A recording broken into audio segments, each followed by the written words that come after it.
Do Senhor nosso Deus, eternamente, agora e sempre, pelos séculos dos séculos. Amém.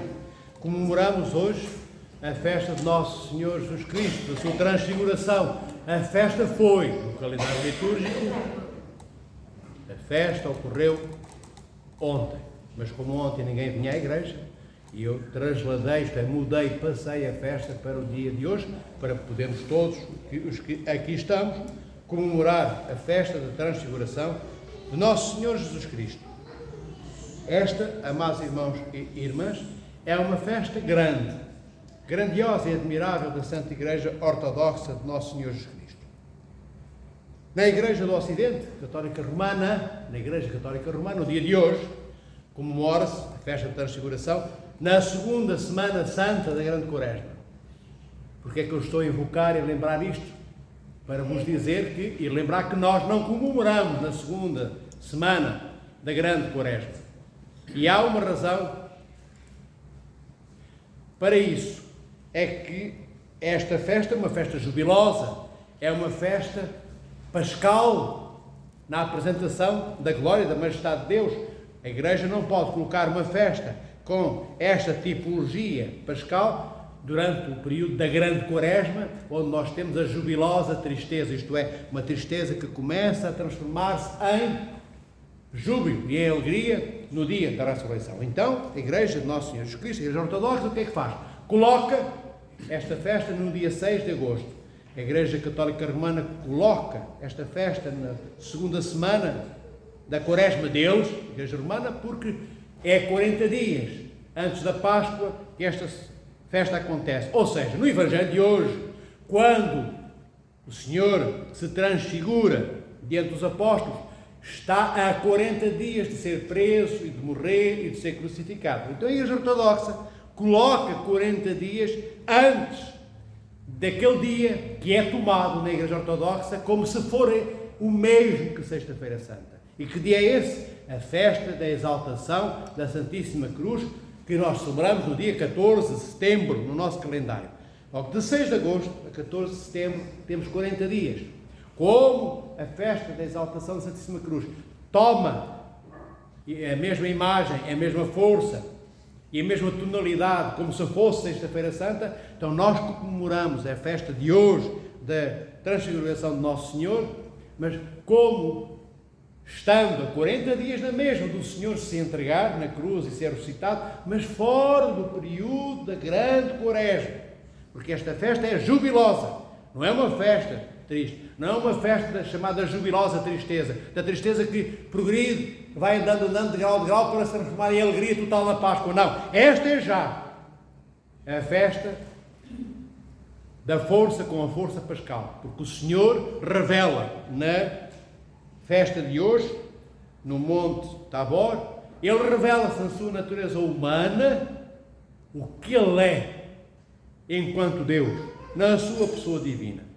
Os apóstolos, Pedro, Tiago e João, não têm noção, eles não compreendem completamente o que acontece, o que está a acontecer. Eles são tomados de assalto por aquela luz que os olhos humanos não suportam olhar, não conseguem ver, de maneira que eles jogam-se no chão, porque não conseguem estar com os olhos abertos diante da luz refulgente que sai do Mestre. Só Pedro se levanta para dizer ao Senhor nosso Deus: Senhor, Senhor, Senhor, e se eu fizesse 3 tendas, uma para ti, Jesus Cristo, outra para Moisés e outra para Elias. É o único que levanta o olhar, mas ele não vê, como os apóstolos não viam, porque eles ficaram cegos com aquela luz que é o brilho da majestade, da glória de Deus, o brilho do Espírito de Deus. O Senhor nosso Deus e Salvador Jesus Cristo manifesta-se àqueles 3 apóstolos, não de uma forma especialmente diferente daquilo que ele era e da forma como ele andava. Nós chamamos esta festa de festa da transfiguração, que vem de uma palavra grega que se chama metamorfoses. Metamorfoses, que quer dizer mudança de forma, é o que isso significa. E então, nós dizemos que o Senhor se transfigurou. Não, o Senhor, para sermos exatos, o Senhor não se transfigurou, o Senhor revela aos apóstolos o que Ele é. O que o Senhor hoje manifesta aos apóstolos naquela luz refulgente que eles não conseguem olhar nem absorver, era a forma como Cristo andava todos os dias e andou todos os dias durante aqueles 3 anos da sua pregação pública. Só que os apóstolos não o viam assim. Pelos seus pecados, pelas suas enfermidades, pelas suas imperfeições, pelos seus egoísmos, pela sua falta de amor, falta de generosidade, falta de doação aos outros, eles, homens pecadores, não conseguiam ver Cristo Nosso Senhor na glória da sua majestade, como ele sempre andava diariamente. Mas neste momento, o Senhor retira-se para o Monte Tabor. O Senhor é quem? O Senhor é nosso Senhor Jesus Cristo. E chama Pedro, Tiago e João. E eles vão montanha acima. E porquê montanha acima, como está no ícone? No ícone da Transfiguração. Montanha acima, porquê? Porque a montanha simboliza. Significa. Traduzimos a montanha, o que significa na Igreja Ortodoxa, por o quê? Por o sítio, o lugar das teofanias. O que é que são teofanias? As manifestações de Deus. Então a montanha é sempre um lugar alto, onde Deus aparece, onde Deus se apresenta e se mostra aos homens. Moisés não subiu ao Monte Horebe, lá está a montanha outra vez. Então aqui, o Monte Tabor é também outra montanha. A montanha é, por um lado, o sítio onde o Senhor se manifesta. Ele escolhe o lugar alto. Para quê? Porque é que ele não escolhe um vale, uma planície? Para nos dar a entender que é preciso subir, é preciso querer. Subir custa, subir cansa, subir obriga-me, chama-me, convida-me, apela-me, aqui empenha a minha vontade. É fácil andar a direito, como no chão desta igreja. É difícil se eu tiver que subir uma ladeira íngreme, inclinada. Então o Senhor chama-os para a montanha, para que eles percebam, além das palavras que Cristo lhes vai transmitindo pelo caminho, à medida que vai subindo, para que eles percebam no trajeto que percorrem e no cansaço e na dor da perna, que realmente subir não é fácil. Só sobe quem quer, só sobe quem tem um objetivo determinado, só sobe à montanha, ao alto, quem quer mesmo chegar ao topo. E o Senhor revela-se, como disse inicialmente, daquela forma que os apóstolos não conheciam. Se nós quisermos estabelecer algumas analogias, isto é, alguns paralelismos, algumas formas idênticas entre a festa de hoje, da Transfiguração, e Epifanias, isto é, manifestações de Deus no Antigo Testamento, nós podemos lembrar-nos, como disse há pouco, de Moisés, que sobe ao Monte Horebe, onde o Senhor, Deus, nosso Deus triúnico, o Pai, o Filho e o Espírito Santo, se preparam para entregar a Moisés as tábuas da lei. E o Senhor manifesta-se também, como eu disse, na montanha. E Moisés sobe, mas não sobe sozinho. Ele sobe com testemunhas do povo de Israel, que o acompanham, que não entram dentro daquela nuvem, durante a qual ele está 40 dias, mergulhado na sua íntima contemplação diante de Deus. Mas ele sobe com 3 homens, inicialmente, acompanhados por mais 70 anciãos, não sacerdotes, anciãos. Anciãos são o quê? Homens veneráveis, que podem ser velhinhos, normalmente eram velhinhos, pessoas já amadurecidas, timbradas na experiência, no amor, na generosidade, e sobe também com outros 3 mais jovens, que são Arão, seu irmão, Arão, Abinadab e Abiúde. E eles ficam fora da nuvem. Moisés diz para eles esperarem longe. Só ele entra naquela contemplação, naquele diálogo com Deus. Mas quando Moisés, abreviando, diz ao Senhor, como pergunta, como é que tu te chamas, que eu tenho que dizer alguma coisa a este povo, que Deus é que eu lhes anuncio. E Deus diz a Moisés, eu sou aquele que é. Este é o nome de Deus. Eu sou aquele que é. E a certa altura, quando Moisés insiste que quer ver o rosto de Deus, Deus diz-lhe que nenhum homem pode ver o meu rosto, pode ver a minha face e continuar vivo, diz Deus a Moisés. Mas diz também mais a Moisés, diz Deus mais do que isto a Moisés, dizendo, olha, fica aqui em cima da rocha, esta rocha tem uma fenda, quando eu passar, eu colocarei, quando eu, teu Deus, passar, eu colocarei a minha mão sobre ti e proteger-te-ei. E depois de eu ter passado, tu ver-me-ás pelas costas. Isto é, ver pelas costas significa não ver absolutamente nada. Moisés não viu o rosto de Deus. Não tinha como. Mas ele sentiu toda, sentiu, viveu, assimilou e absorveu a presença de Deus. De tal forma que quando Moisés desce lá acima daquela montanha, do Monte Horebe, a luz que brilhava sobre a luz de Deus, que estava no rosto dele de tal forma forte, que o povo não conseguia olhar para Moisés. Tinha que tapar os olhos. Tamanha a luz que Moisés refletia da parte de Deus. Já vos direi porque é que eu insisto na ênfase que dou a esta refletia da parte de Deus, ao ponto de ter que pôr um véu sobre o rosto para que o povo, para poder falar ao povo. Porquê é que eu enfatizei que Moisés refletia? Porque a luz não era de Moisés. A luz era de Deus, posta em Moisés, mas era a luz de Deus. Ao passo que na festa de hoje, da Transfiguração, os apóstolos veem Cristo face a face, já durante os 3 anos que andam com ele. Aqui estamos no final, no dia de hoje, no dia da Transfiguração, estamos a 40 dias do Senhor ser preso, morto e ressuscitar, porque estamos no fim dos 3 anos da pregação pública. Mas hoje os apóstolos, estes 3, não são os 12, são só Pedro, Tiago e João. Neste dia, o Senhor apresenta-se de uma forma que era a forma de ser dele próprio, enquanto Deus, mas permite que os apóstolos vejam o que nunca viram. E o Senhor retira as escamas, a opacidade, a sujidade da imperfeição das suas almas, para que eles possam ver Cristo como Ele é, pessoa divina, e apresentando-se na sua majestade e glória plenas diante de Deus.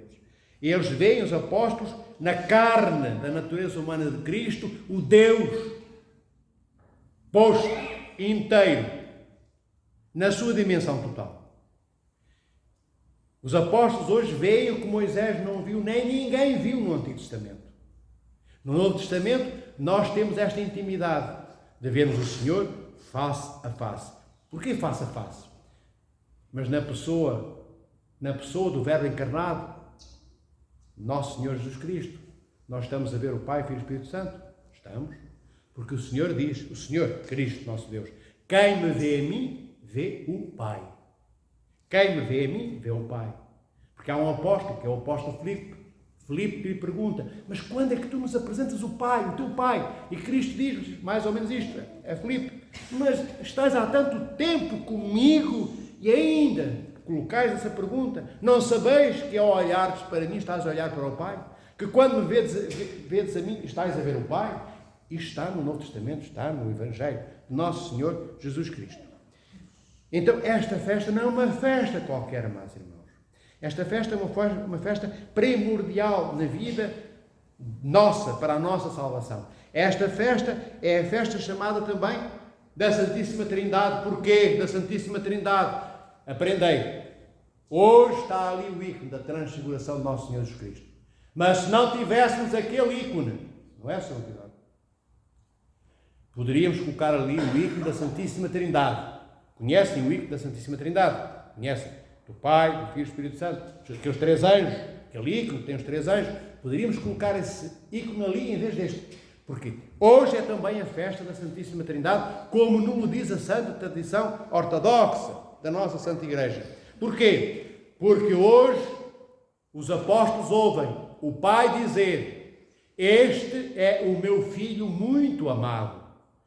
Escuta, este é o meu Filho muito amado, no qual me comprazo, isto é, no qual me alegro, no qual tenho júbilo. Escutai-o, escutai-o, diz a voz do Pai, que sai de onde? Lá em cima, no Monte Tabor, do meio daquela nuvem. A nuvem simboliza, significa e é realmente o quê? O Espírito Santo. Então o Espírito Santo está presente.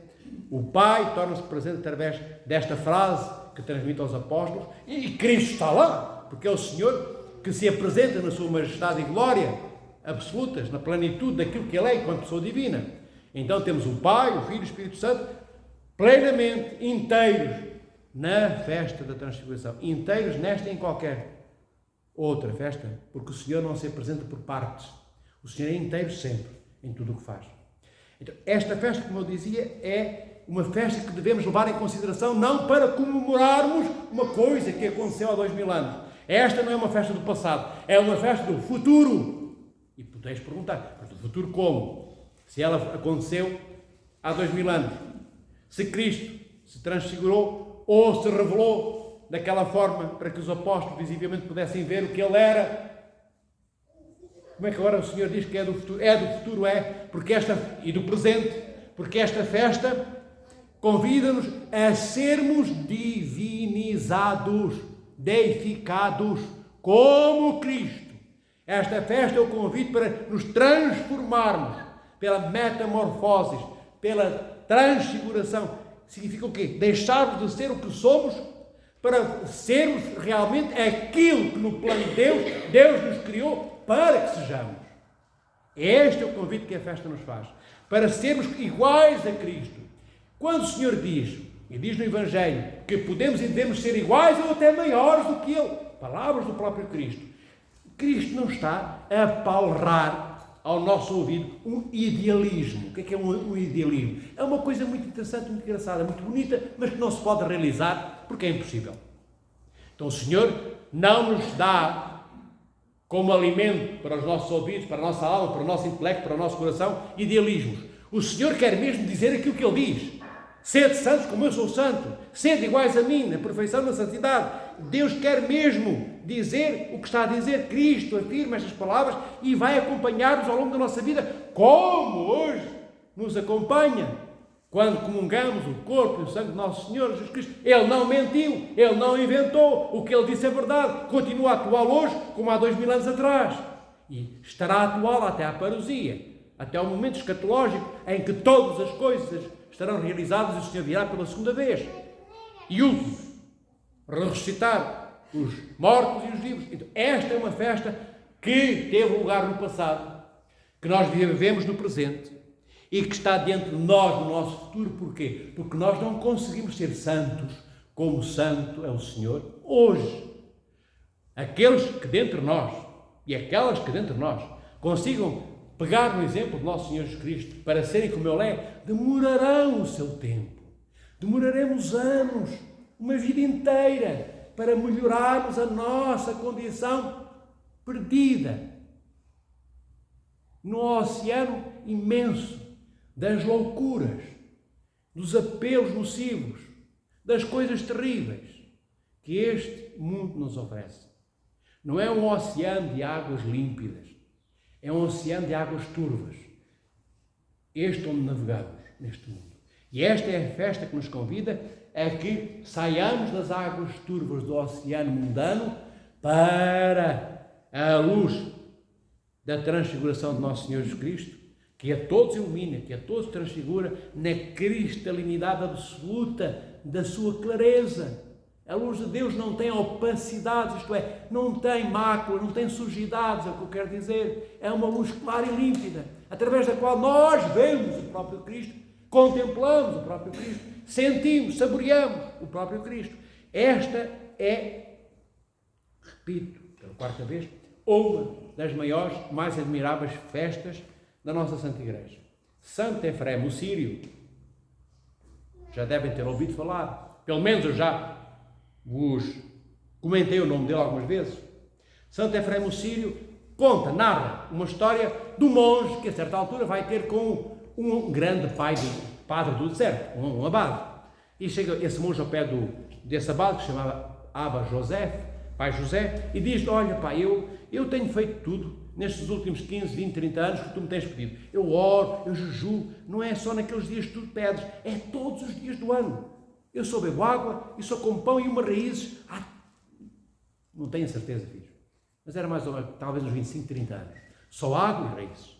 Bem, supostamente ele tinha feito tudo o que humanamente era possível fazer para ser santo. E o pai José diz-lhe assim: é verdade, filho, tu não estás a mentir. Eu sei que estás a dizer a verdade, fizeste tudo isso. Então anda cá. Há mais uma coisa que tu podes fazer e que ainda não fizeste. E chama o monge Lote, L-O-T, monge Lote. E diz: olha para os meus dedos, olha para as minhas mãos. E o monge Lote olha para as mãos do pai José e de repente ele põe as mãos assim abertas, os dedos abertos no ar, e as pontas dos dedos, das pontas dos dedos, acendem-se chamas de fogo. E os 10 dedos da mão são 10 labaredas de fogo. Mas não queimam os dedos, não desaparecem as unhas, não queima a carne, não cheira a carne queimada, nada. A carne arde, a luz, aquela luz arde nos dedos do abade José, como a sarça ardente que ardia e não se consumia. Quando Deus se apresenta também a Moisés, falando com ele. E então o monge ficou boquiaberto, estupefacto, mas não entendia o que significava aquilo que estava a ver.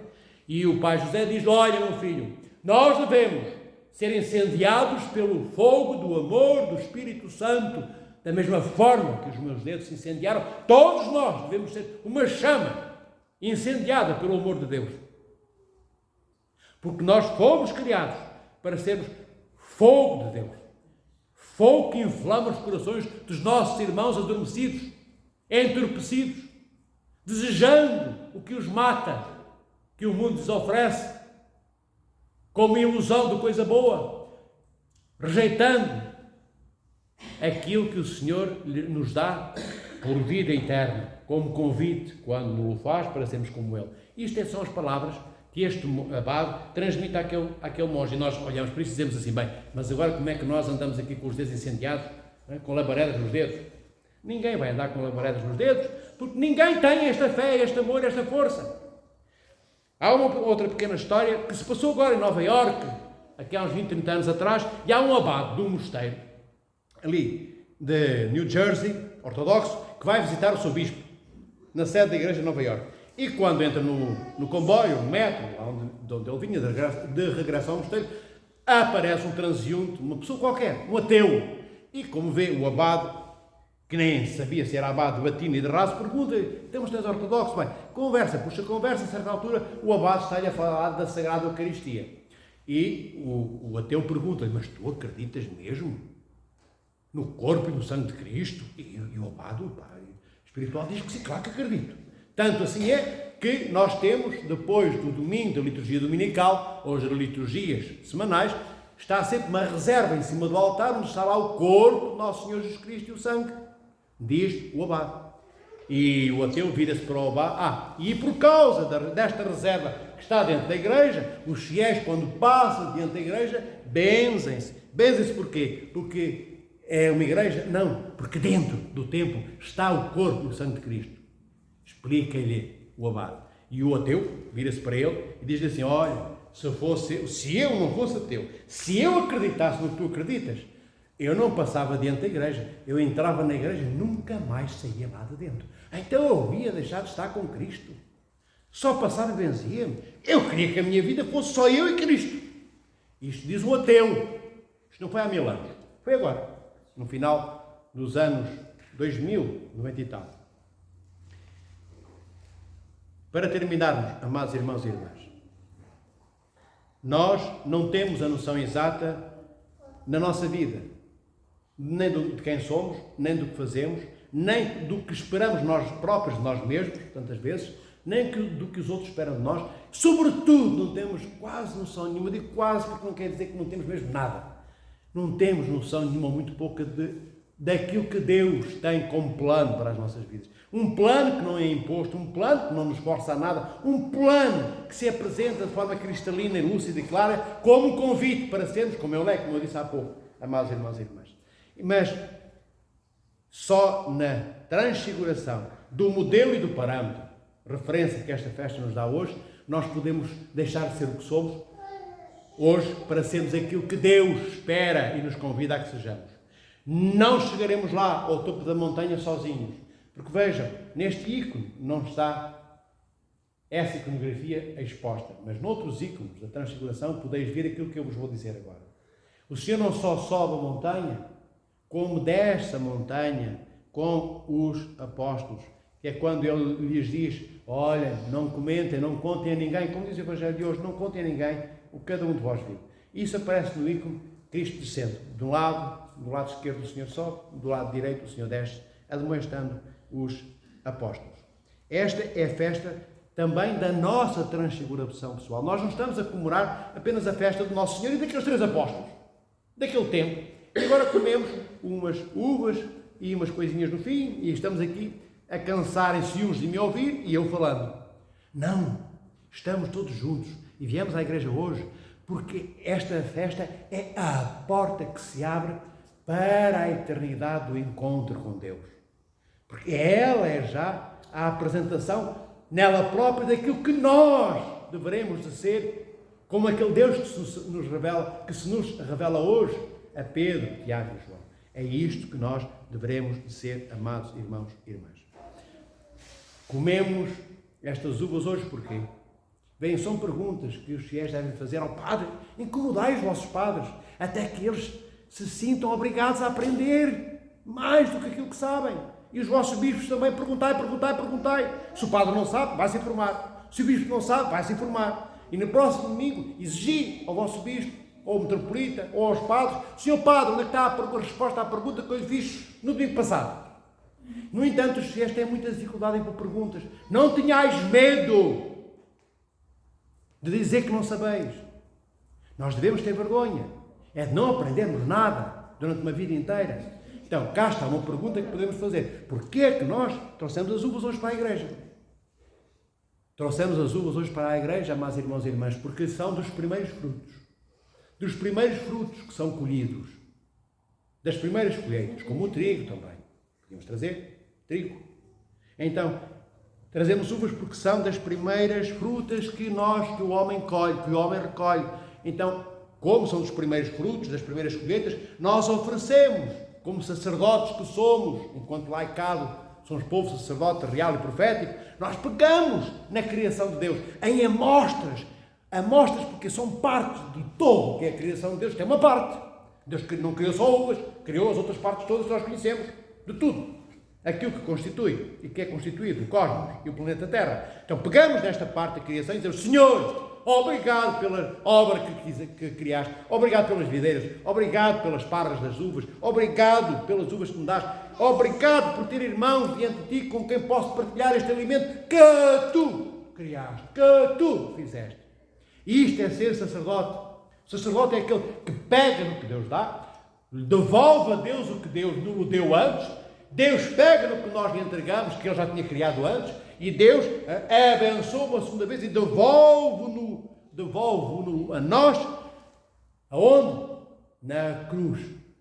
Que é aí que eu quero chegar. Foi por aí que eu comecei, lembra-se que eu comecei este diálogo, por onde? Por onde? Multidão. Eu não insisto, está cansadinho. Comecei pelas 3 tendas, ou não foi? Então, não é difícil. Temos de estar até bem. Eu não esqueço o que digo. Se eu estivesse a falar convosco um mês inteiro, eu lembrar-me-ia no fim desse mês da primeira frase que eu vos disse um mês antes.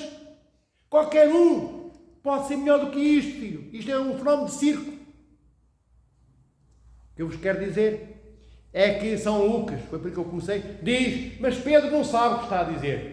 E referia-se Lucas aqui, que Pedro estava a dizer, façamos então 3 tendas, uma para ti, outra para Moisés, outra para Elias. E Lucas diz, ele não sabe o que está a dizer. E nós pensamos assim, mas o que é isto? Então São Lucas diz que São Pedro que é apóstolo, porque Lucas não é apóstolo. Acompanhou São Paulo nas suas viagens, talvez fosse até um gentio, convertido depois. E diz que São Pedro não sabe o que está a dizer. E não sabe mesmo, e não sabe. O que é que faz com que Pedro diga isto? O que é que motiva Pedro a dizer, Senhor, vamos fazer 3 tendinhas, uma para cada um de vós?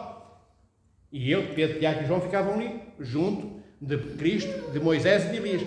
Porquê? Era tão bom, é o que quer dizer, é tão bom estar contigo, Senhor, que eu não quero voltar para os barcos, nem para os peixes, nem para a minha mulher, nem para os meus filhos, nem netos. Eu não quero ir lá para o outro lado. Eu não quero descer esta montanha. Eu quero ficar aqui contigo. 3 tendas posso? E o Senhor diz que não. E Lucas diz que ele não sabe o que está a dizer. Sabem porquê? Porque é que Lucas diz que Pedro não sabe o que está a dizer. Porque se Pedro tivesse tido a autorização da parte do nosso Senhor Jesus Cristo para fazer uma tenda para Cristo, outra para Moisés, outra para Elias, não teria havido prisão de Cristo, nem a morte de Cristo, nem a ressurreição de Cristo. Não havia festa da transfiguração. Cristo, o Senhor, certamente não se teria revelado no dia de hoje, como se revelou diante de Pedro, Tiago e João. Porquê? Porque o Senhor revela-se na sua majestade e glória divinos, para que 40 dias antes de ser preso e da Páscoa acontecer, e de descer ao Hades e depois de ressuscitar, O Senhor dá-lhes esta amostra do que Ele é para fortalecer os apóstolos na sua pouca, medíocre e pequenérrima fé, para que quando Ele morresse e estivesse posto na cruz, eles não abandonassem a fé, não abandonassem aquilo que o Senhor os convidou a que fossem. É por isso que o Senhor se revela. Mas é necessário que não se fique ali dentro de tenda nenhuma. É necessário que o Senhor desça como desceu do monte Tabor e continue aqueles 40 dias até chegar ao jardim de Getsemane para orar a seu Pai, até que aconteça a última ceia, até que Judas o traia, até que o Senhor seja preso, seja suba ao Gólgota, seja crucificado, desça ao Hades, traga de lá Adão e Eva e todos os justos, seja ressuscitado e fique aqueles 40 dias até à ascensão com os apóstolos e depois os 10 dias já sem Cristo nesta terra, na sua natureza humana, mas com o Espírito Santo que desceu dos céus quando Cristo subiu, e 10 dias depois do Pentecostes, lança um caudal de graça, como esta que hoje os apóstolos viram. E esse caudal de graça lançado pelo Espírito Santo funda a Igreja no dia de Pentecostes. Vejam, as facetas que a festa de hoje tem, amados irmãos e irmãs.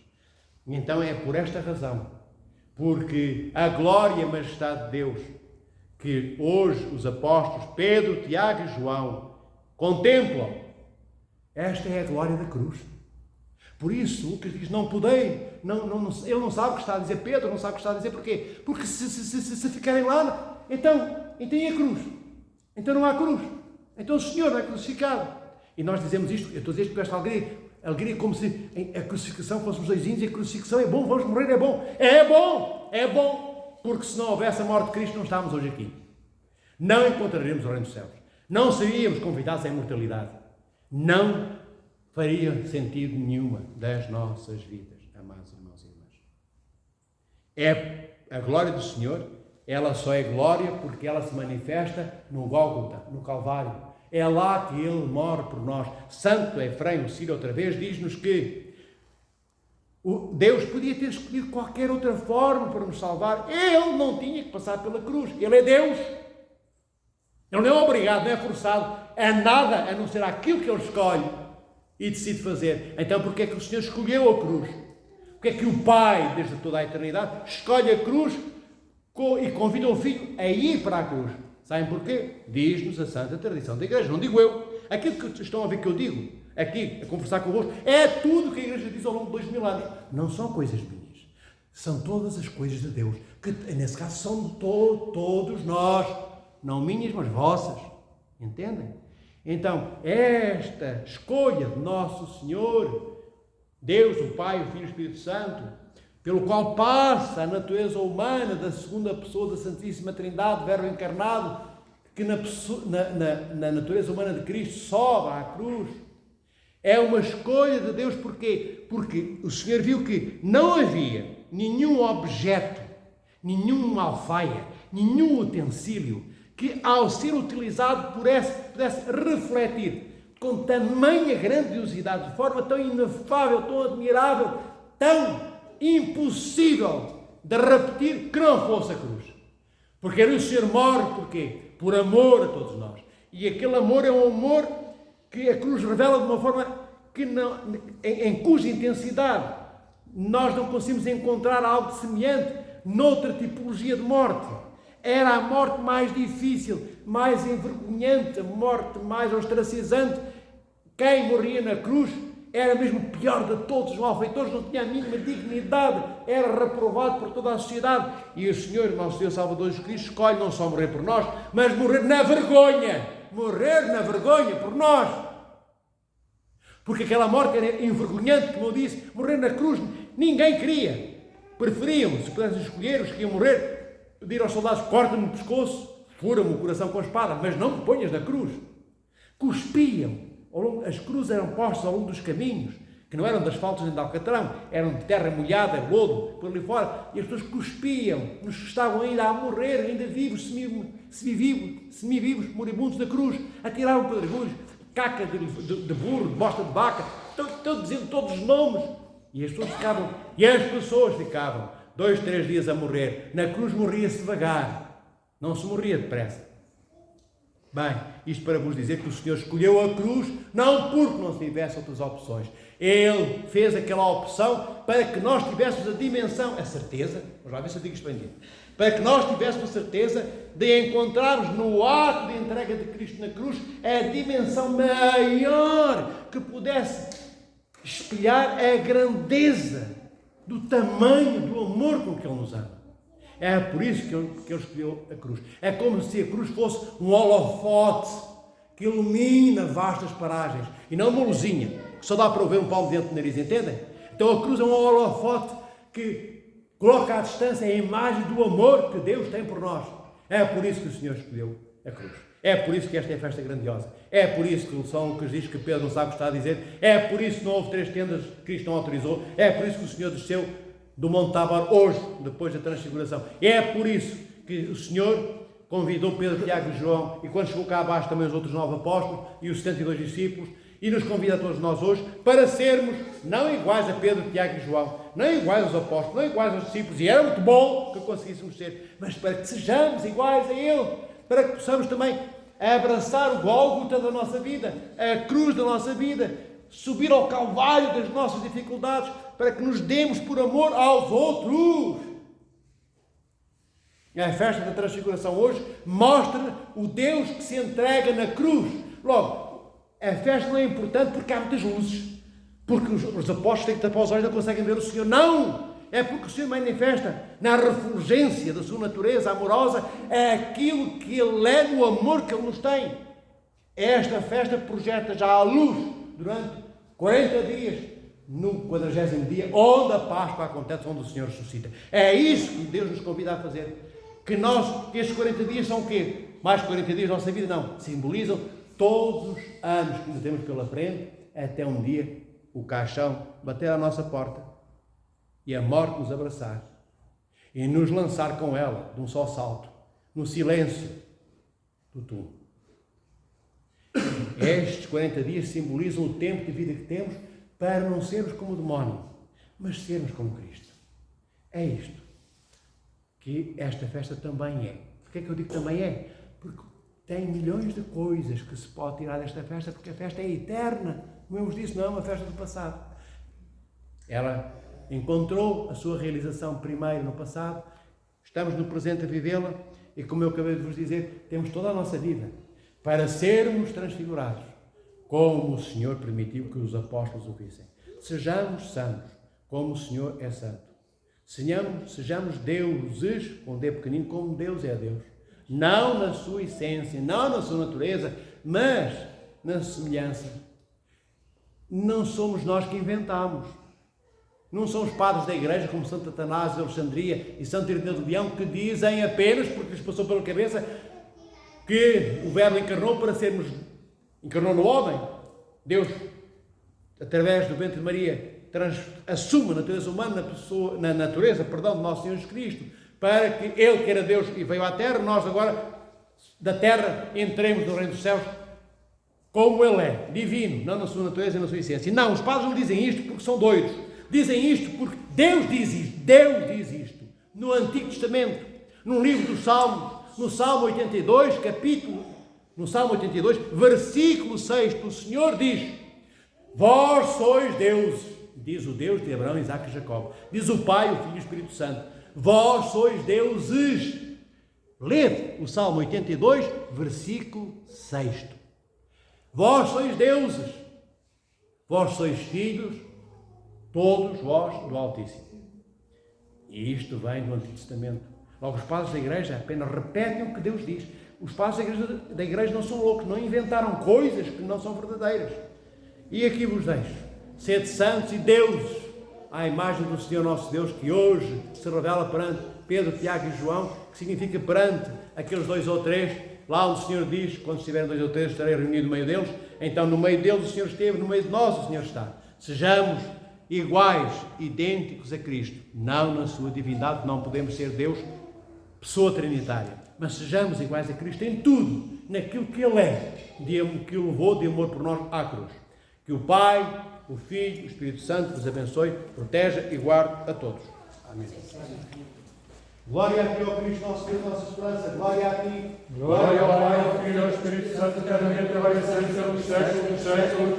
Amém. Kyrie eleison, Kyrie eleison, Kyrie eleison. Pai Santo, dá-nos a tua bênção. Que a Santíssima Trindade vos abençoe a todos, eternamente, agora e sempre, pelos séculos dos séculos. Amém.